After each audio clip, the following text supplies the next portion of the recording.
Rachel. Thanks for coming in today. My name is Samantha. I really appreciate the time that you have taken out of your day to come and discuss things with me. So what brings you in? So I just recently found out some pretty crazy news about my life, and I guess I'm just kind of having like a hard time dealing with it. Okay, what news did you just recently find out? So I found out that when I was born, my mom actually had me and I was intersex, and like I've been thinking I was a girl my whole life, and I recently found out because I stumbled across like my medical records, and I don't know, I just don't even know like who to trust because my parents didn't even tell me. Right. I mean, I confronted them about it, and they were like, "We just wanted you to have like a normal life," but I just feel like they should have just like let me know. Yeah, it sounds like you have a lot going on right now with finding out the news and confronting your parents. So I can see why this would be maybe a stressful time for you. Yeah. So when you stumbled across the medical records, what what emotions were brought up for you at that time?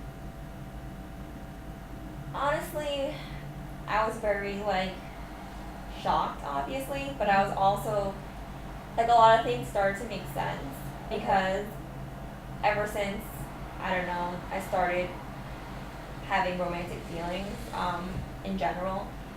I've always been like more interested in girls than guys, but I never thought like I would ever take that away because like I don't know, I'm a girl and I know my parents like expect me to be with a guy.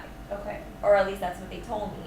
So I guess now like a lot of things kind of make sense to me, and I feel like I can kind of embrace like the fact that I am intersex and that Okay. sexuality is more fluid than just like being a female or a male. Yeah. So despite feeling shocked and kind of surprised with the news, you were relieved and you kind of found some answers to the strange feelings that you were having about your sexual attraction and other sexual orientations and things like that. Mm-hmm. All right. So as far as the confrontation with your parents, how did that go? So they definitely understood why I was upset, but at the same time, they just kind of explained why it is that they chose that. They said that the doctor advised it and said that I would probably have more of like a normal life if I wasn't told this, and as long as they treated me like I was, genetically born female, Mhm. that everything would be fine as long as they treated me like the way that you would just raise a girl. Okay. Yeah. So they were more so just doing what the doctors had told them to do.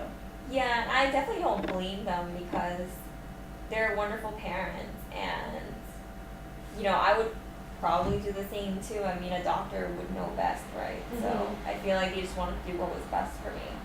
Yeah, so they were just, in their best intentions trying to give you,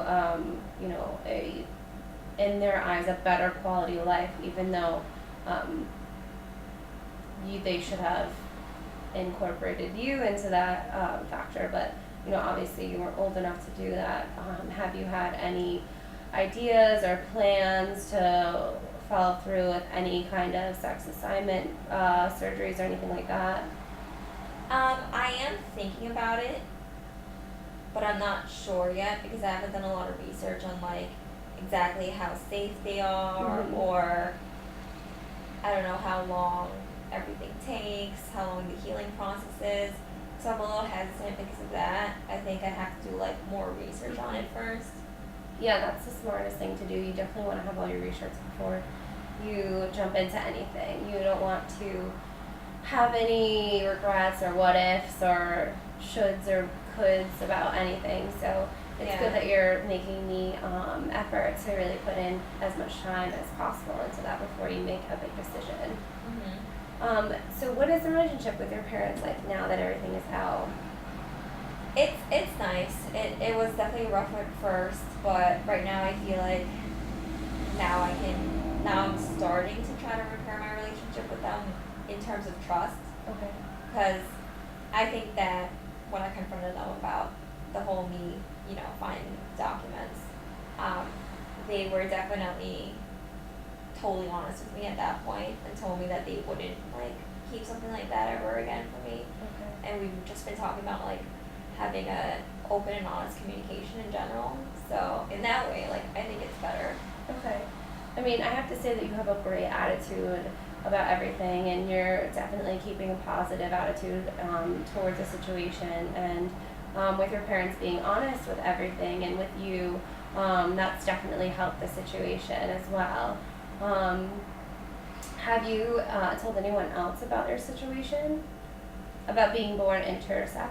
Yes, I have, but I've only told one person, and that's my best friend. Okay. Because I know that she would accept me unconditionally no matter what. But I haven't told anyone else because honestly, I don't think a lot of people even know what intersex means. So I don't know. I don't really feel ready to like explain it because I just recently found out, and I don't know. I'm just not ready to like defend myself from what I think people would like say about me.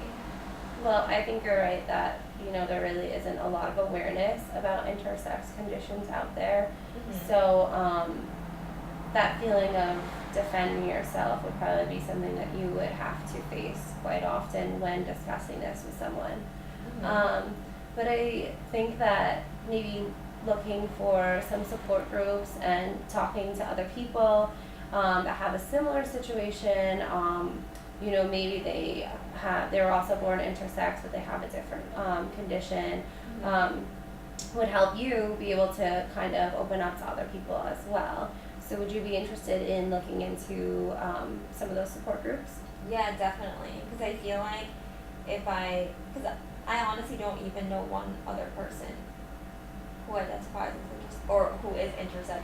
So I feel like it would just make me feel much more comfortable to be able to talk to someone who's like experiencing the same things I am. Okay. Yeah, so why don't we together look at a few different support groups and see if there's any in our area or any that are close to you, so you can kind of enter that community and meet new people and spread the awareness about intersex. Okay. I think that would be a good idea. Okay, great.